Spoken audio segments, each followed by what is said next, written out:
Chapter 22 Seeker. Harlor Prelalar was terrified of Speaker, and Nessus was leery of letting her out of the influence of the Tasp.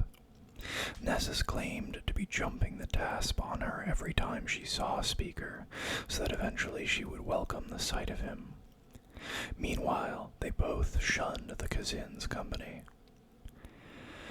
So it was that Prill and Nessus waited elsewhere while Lewis and Speaker lay flat on the floor of the observation platform, looking down into the gloom of the cell block. "Go ahead," said Lewis. The Kazin fired both beams. Thunder boomed and echoed within the cell block. A brilliant point, the color of lightning, appeared high on the wall, just beneath the ceiling.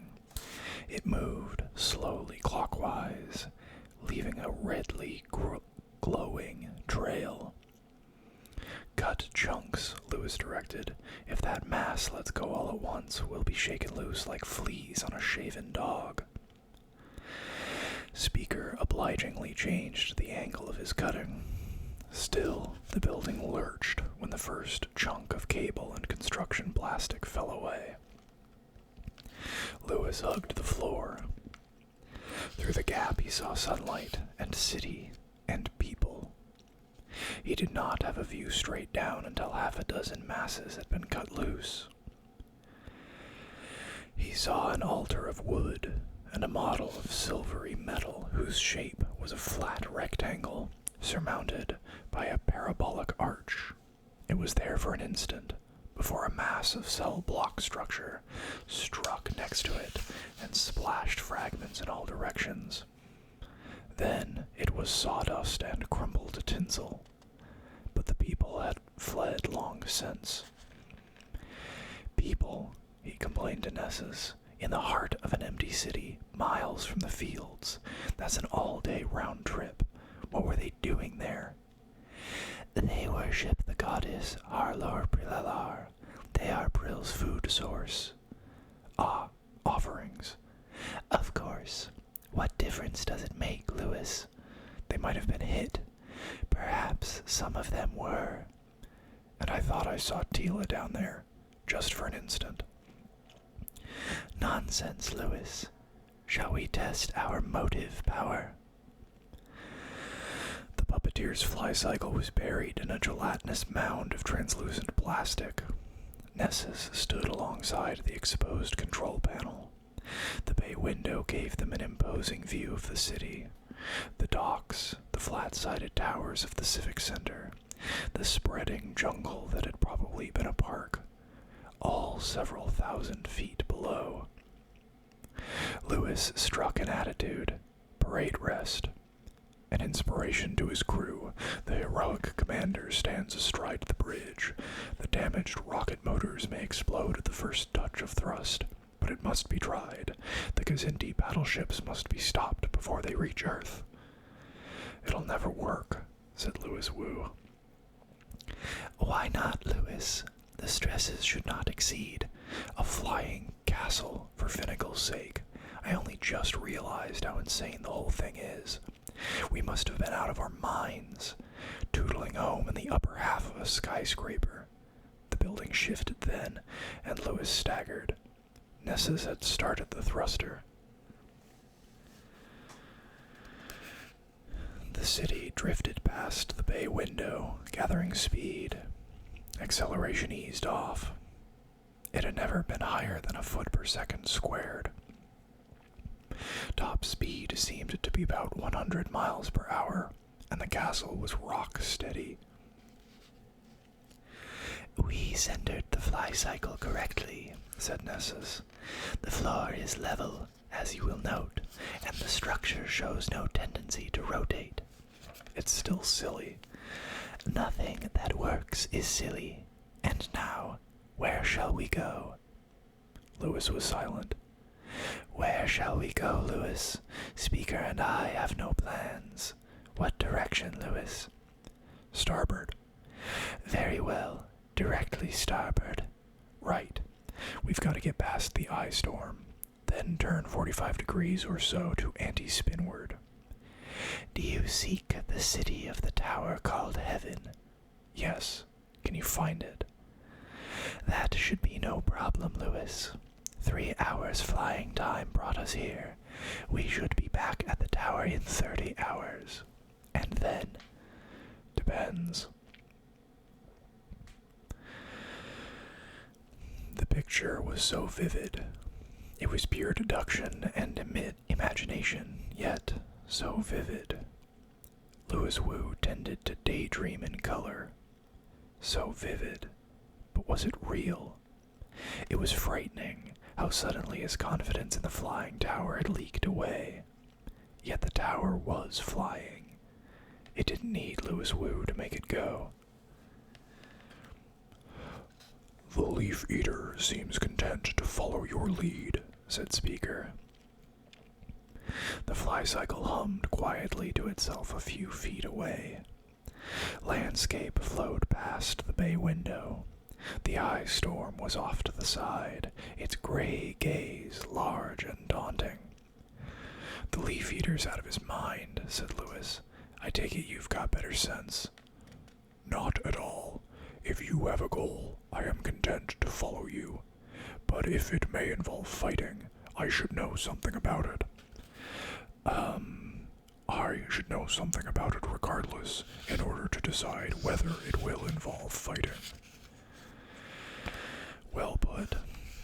Speaker waited. We're going after the Shadow Square wire, said Lewis. Remember the wire we ran into after the meteor defenses wrecked us? Later it started falling over the city of the floating tower, loop after loop, endlessly. There should be at least tens of thousands of miles of it, more than we could possibly need for what I've got in mind. What do you have in mind, Lewis? Getting hold of the Shadow Square wire. Odds are the natives will just give it to us if Prill asks politely, and if Nessus uses the TASP. And after that? After that, we'll find out just how crazy I am. The tower moved to starboard like a steamship of the sky. Starships were never so roomy. As for the ships of the air, there was nothing comparable in known space. 6 decks to climb around in. Luxury. There were luxuries missing. The food supply aboard the Fly Scraper consisted of frozen meat, perishable fruit, and the kitchen of Nessus's fly cycle. Food for puppeteers lacked nourishment for humans, according to Nessus. Thus, Lewis's breakfast and lunch were meat broiled by a flashlight laser and knobbly red fruit. And there was no water, and no coffee.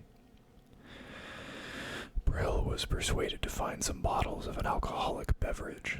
They held a belated christening ceremony in the bridge room, with Speaker courteously backed into a far corner, and Brill hovering warily near the door. Nobody would accept Lewis's suggestion of the name improbable, and so there were 4 christenings, in order, in 4 different languages. The beverage was, well, sour. Speaker couldn't take it, and Nessus didn't try, but Brill consumed 1 bottle, sealed the others, and put them carefully away. The christening became a language lesson. Lewis learned a few of the rudiments of the Ringworld engineer's speech. He found that Speaker was learning much faster than he was. It figured. Speaker and Nessus had both been trained to deal with human languages, modes of thinking, limitations in speech and hearing. This was only more of the same. They broke for dinner. Again, Nessus ate alone, using his fly-cycle kitchen, while Lewis and Brill ate broiled meat, and Speaker ate raw elsewhere. Afterward, the language lesson went on. Lewis hated it. The others were so far ahead of him that he felt like a cretin. But, Lewis, we must learn the language. Our rate of travel is low, and we must forage for our food. Frequently, we will need to deal with natives. I know, I never liked languages. Darkness fell. Even this far from the ice storm, cloud cover was complete, and the night was like the inside of a dragon's mouth. Lewis called a halt to the lesson. He was tired and irritable and vastly unsure of himself. The others left him to his rest. They would be passing the ice storm in about 10 hours. He was floating at the edge of a restless sleep when Brill came back. He felt hands stroking him lasciviously, and he reached out. She backed out of reach. She spoke in her own language, but simplified it into a pidgin for Lewis's understanding. You are leader. Bleary-eyed, Lewis considered. Yes, he said, because the actual situation was too complex. Make the two-headed one give me his machine. What? Lewis fumbled for words. His which? His machine that makes me happy. I want it. You take it from him. Lewis laughed, for he thought he understood her. You want me, you take it, Brill said angrily. The puppeteer had something she wanted. She had no lever to use on him, for he was not a man. Lewis Wu was the only man around. Her power would bend him to her will. It had always worked before, for was she not a goddess? Perhaps Lewis's hair had misled her. She may have assumed that he was one of the hairy lower class, by his bare face perhaps half engineer, but no more. Then he must have been born after the fall of the cities. No youth drug. He must be in the first flush of youth. You were quite right, Lewis said in his own tongue. Brill's fists clenched in anger, for his mockery was clear. A 30-year-old man would be putty in your hands, but I'm older than that. And he laughed again. The machine, where does he keep it? In the darkness she leaned towards him, all lovely suggestive shadow. Her scalp gleamed softly. Her black hair spilled over her shoulder. The breath caught in Lewis's throat. He found the words to say. Glue against his bone, under skin, one head.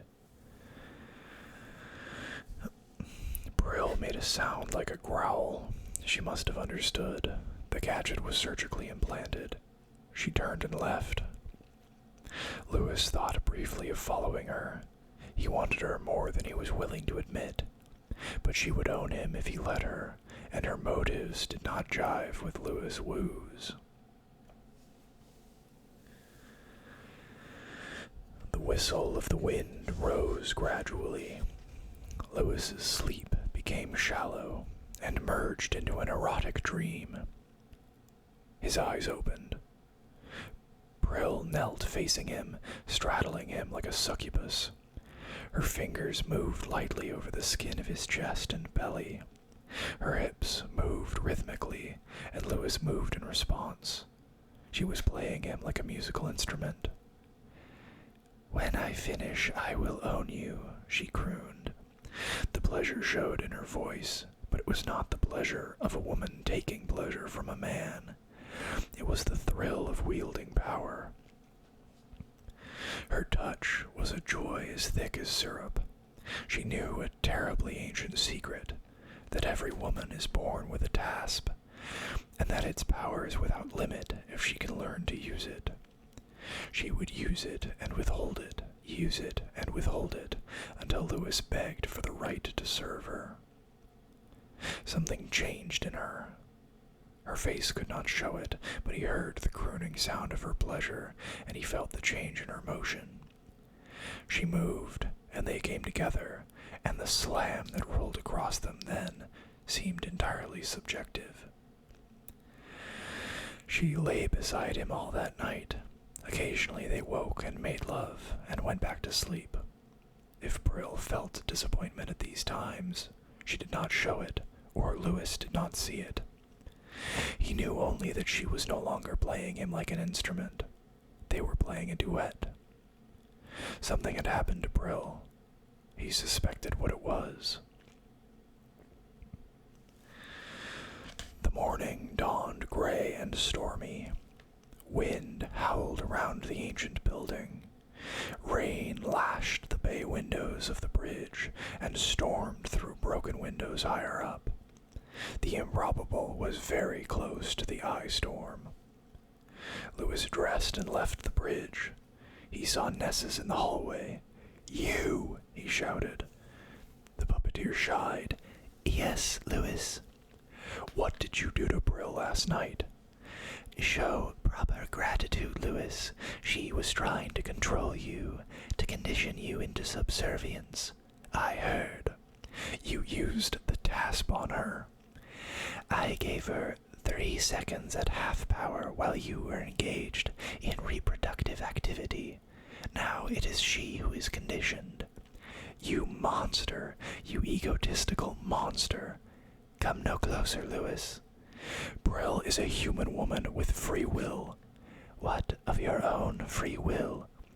"It was in no danger. She can't control me." "Is there something else bothering you?" "Lewis, you are not the first human couple I have watched in reproductive activity. We felt that we must all know about your species." "Come no closer, Lewis." "You hadn't the right." Certainly Lewis never intended to harm the puppeteer. He clenched his fists in rage, but he did not intend to use them. In rage he stepped forward. Then Lewis was in ecstasy. In the heart of the purest joy he had ever known, Lewis knew that Nessus was using the TASP on him.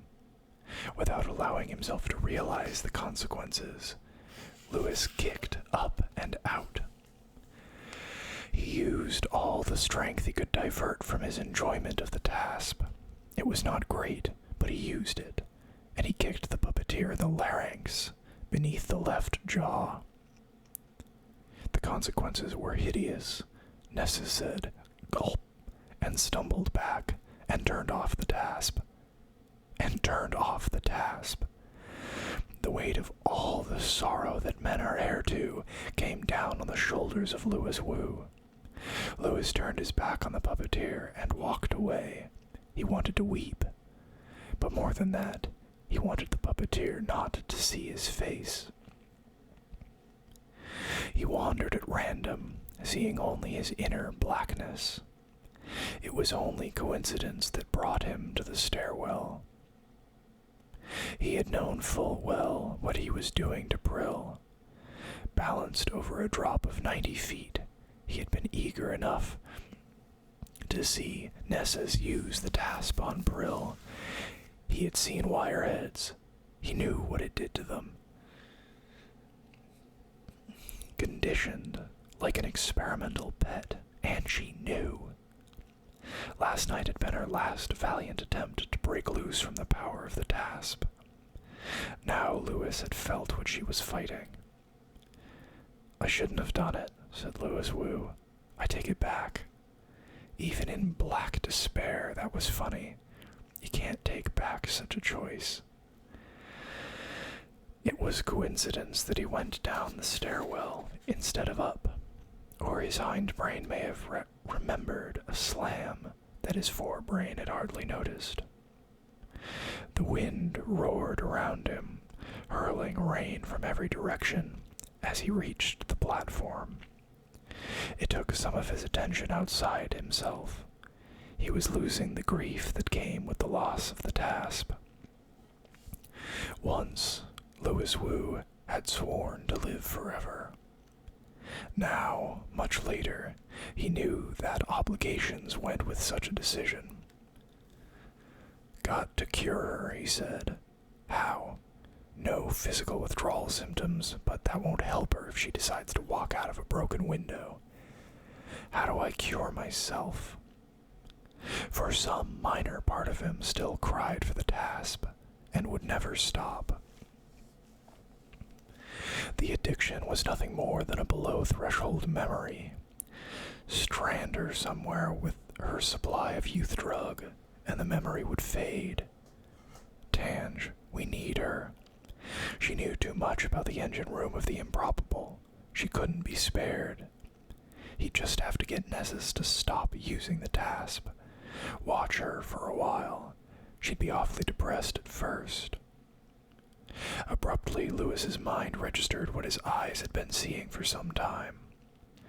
The car was 20 feet below the observation platform. A cleanly designed maroon dart with narrow slits for windows, it hovered without power in the roaring wind, caught in an electromagnetic trap nobody had remembered to turn off. Lewis looked once, hard, to be sure that there was a face behind the windscreen. Then he ran upstairs, shouting for Brill. He didn't know the words, but he took her by the elbow and pulled her downstairs and showed her. She nodded and went back up to use the police trap adjustments. The maroon dart moved tight up against the edge of the platform. The first occupant crawled out, using both hands to hang on, for the wind was howling like a fiend. It was Tila Brown. Lewis felt little surprise. And the second occupant was so blatantly typecast that he burst out laughing. Tila looked surprised and hurt. They were passing the ice storm. The wind roared up through the stairwell that led to the observation platform. It whistled through the corridors of the first floor and howled through broken windows higher up. The halls ran with rain. Tila and her escort and the crew of the Improbable sat about Lewis's bedroom, the bridge. Tila's brawny escort talked gravelly with Brill in one corner, though Brill kept a wary eye on Speaker to Animals and another on the bay window. But the others surrounded Tila as she told her tale. The police device had blown most of the machinery in Tila's fly cycle. The locator, the intercom, the sonic fold, and the kitchen all burned out at once. Tila was still alive because the sonic fold had had a built-in standing wave characteristic. She had felt the sudden wind and had hit the retrofield immediately, before the Mach 2 wind could tear her head off. In seconds she had dropped below the municipal upper speed limit. The trap field had been about to blow her drive. It refrained. The wind was tolerable by the time it broke through the stabilizing effect of the sonic fold. But Tila was nothing like stable. She had brushed death too closely in the ice storm. This second attack had followed too quickly. She guided the fly cycle down, searching in the dark for a place to land. There was a tiled mall surrounded by shops. It had lights, oval doors that glowed bright orange. The cycle landed hard, but by then she didn't care. She was down. She was dismounting when the vehicle rose again. The motion threw her head over heels. She rose to her hands and knees, shaking her head. When she looked up, the fly cycle was dwindling. Tila began to cry. "You must have broken a parking law," said Lewis. "I didn't care why it happened. I felt..." She didn't have the words, but she tried anyway. "I wanted to tell someone I was lost, but there wasn't anyone, so I sat down on one of the stone benches and cried. I cried for hours. I was afraid to move away because I knew you'd be coming for me. Then, he came." Tila nodded at her escort. "He was surprised to find me there. He asked me something. I couldn't understand, but he tried to comfort me. I was glad he was there, even if he couldn't do anything." Lewis nodded. Tila would trust anybody. She would inevitably seek help or comfort from the first stranger to come along, and she would be perfectly safe in doing so. Her escort was unusual. He was a hero, you could tell. You didn't need to see him fighting dragons. You need only see the muscles, the height, the black metal sword, the strong features, uncannily like the wire sculpture face in the castle called Heaven. The courteous way he talked to Brill, apparently without realizing that she was of the opposite sex, because she was another man's woman. He was clean-shaven. No, that was improbable. More likely he was half engineer. His hair was long and ash blonde, and not too clean, and the hairline shaped a noble brow. Around his waist was a kind of kirtle, the skin of some animal. "He fed me," Tila said. "He took care of me. 4 men tried to jump us yesterday, and he fought them off with just his sword. And he's learned a lot of inner world in just a couple days." "Has he?" "He's had a lot of practice with languages." This was the most unkindest cut of all. "What?" "Never mind. Go on." "He's old, Lewis.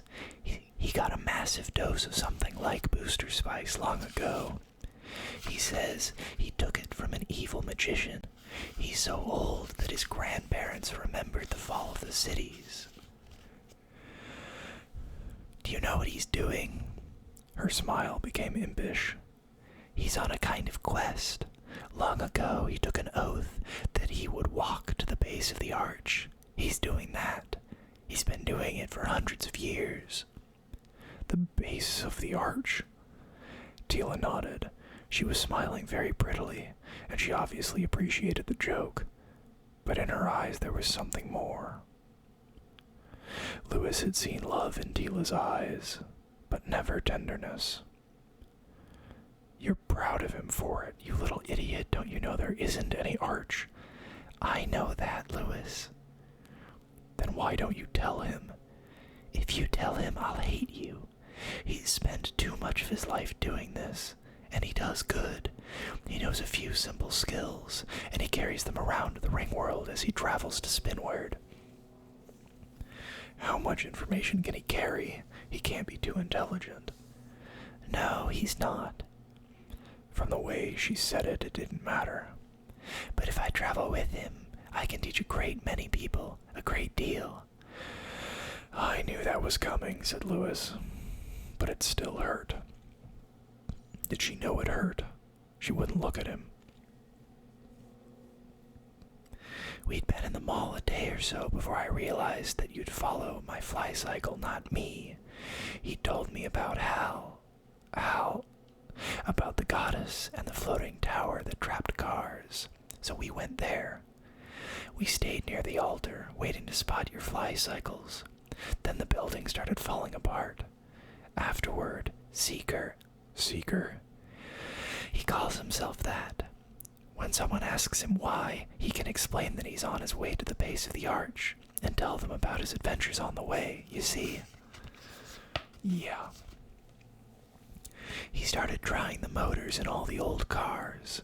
He said that the drivers used to turn off their motors when they were caught by the traffic police field, so that their motors wouldn't be burned out." Lewis and Speaker and Nessus looked at each other. Half those floating cars may still have been active. "We found a car that worked," said Tila. "We were chasing you, but we must have missed you in the dark. But luckily the traffic police field caught us for speeding." "Luckily. I think I heard the sonic boom last night, but I'm not sure," said Lewis. Seeker had stopped talking. He rested comfortably against the wall of the governor's bedroom, gazing at Speaker to Animals with a half-smile. Speaker held his eye. Lewis had the impression that they were each wondering what it would be like to fight the other. But Brill looked out the bay window, and on her face was dread. When the wind's howl became a shriek, she shuddered. Perhaps she had seen formations like the Eye Storm. Small asteroid punctures, quickly repaired, always occurring somewhere else. but always photographed for the news tapes or their Ringworld equivalent. Always a thing of fear, the ice storm. Breathing air roaring away into interstellar space. A hurricane on its side, with a drain at its bottom as final as the drain in a bathtub, if you should happen to be caught in its suction. The wind howled momentarily louder. Tila's brows puckered with concern.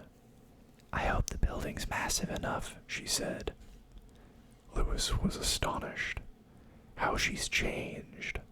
But the ice storm had threatened her directly, the last time through.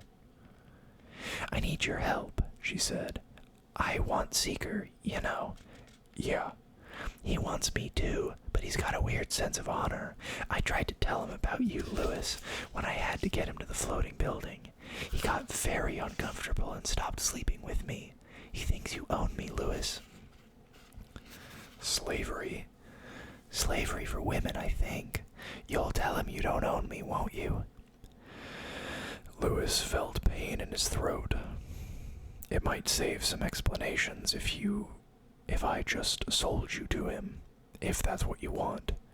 "You're right, and it is. I want to travel around the Ringworld with him. I love him, Lewis."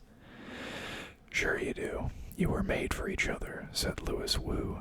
"It was fated that you should meet. The 100 billion couples who have felt exactly that way about each other." She was looking at him very doubtfully. "You're not being sarcastic, are you, Lewis?" "A month ago you didn't know sarcasm from a glass transistor." "No, the weird thing is I'm not being sarcastic. The 100 billion couples don't matter, because they weren't part of a There Ain't No Justice puppeteer's planned breeding experiment." Suddenly, he had everybody's complete attention. Even Seeker stared at him to find out what everyone was looking at. But Lewis had eyes only for Tila Brown. "We crashed on the Ringworld," he said gently, "because the Ringworld is your ideal environment.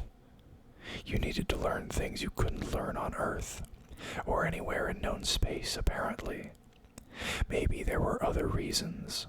A better booster spice, for instance, and more room to breathe. But the major reason you're here is to learn." "To learn what?" "Pain, apparently. Fear. Loss. You're a different woman since you came here.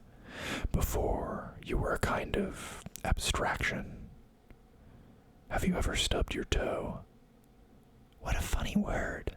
I don't think so." "Have you ever burned your foot?" She glared at him. She remembered. "The Lyre crashed to bring you here.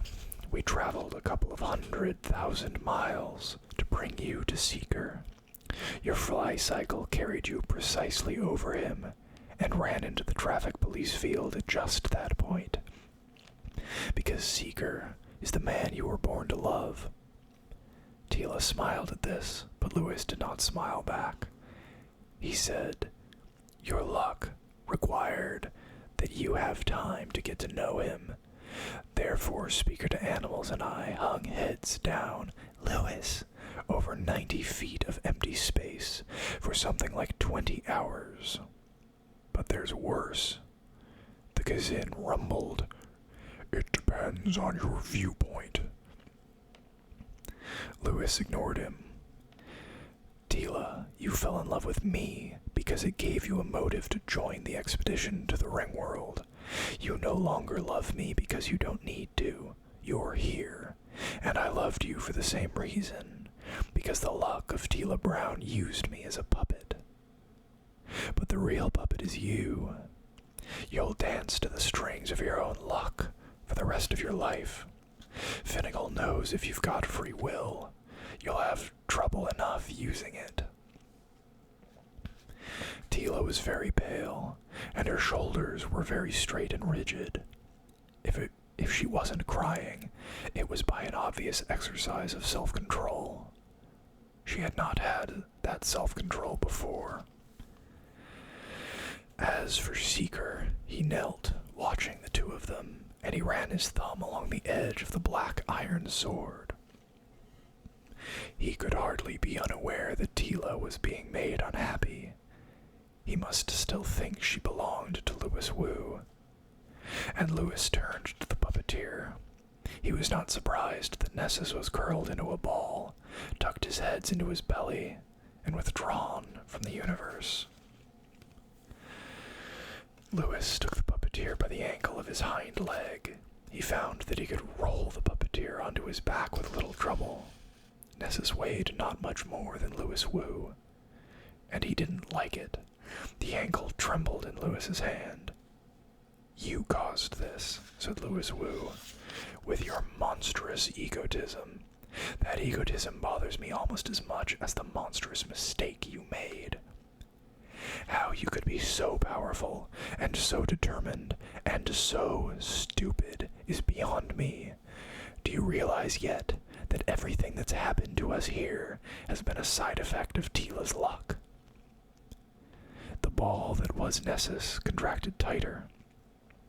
Seeker watched in fascination. "Then you can go home to the puppeteer worlds and tell them that mucking with human breeding habits is a chancy business. Tell them that enough Tila Browns could make a hash of all the laws of probability. Even basic physics is nothing more than probability at the atomic level. Tell them the universe is too complicated a toy for a sensibly cautious being to play with. Tell them that after I get you home," said Louis Wu. "But meanwhile, roll out of there now. I need the Shadow Square wire, and you've got to find it for me. We're almost past the eye storm. Come out of there, Nessus." The puppeteer unrolled and stood up. "You shame me, Louis," he began. "You dare say that here." The puppeteer was silent. Presently, he turned to the bay window and looked out at the storm.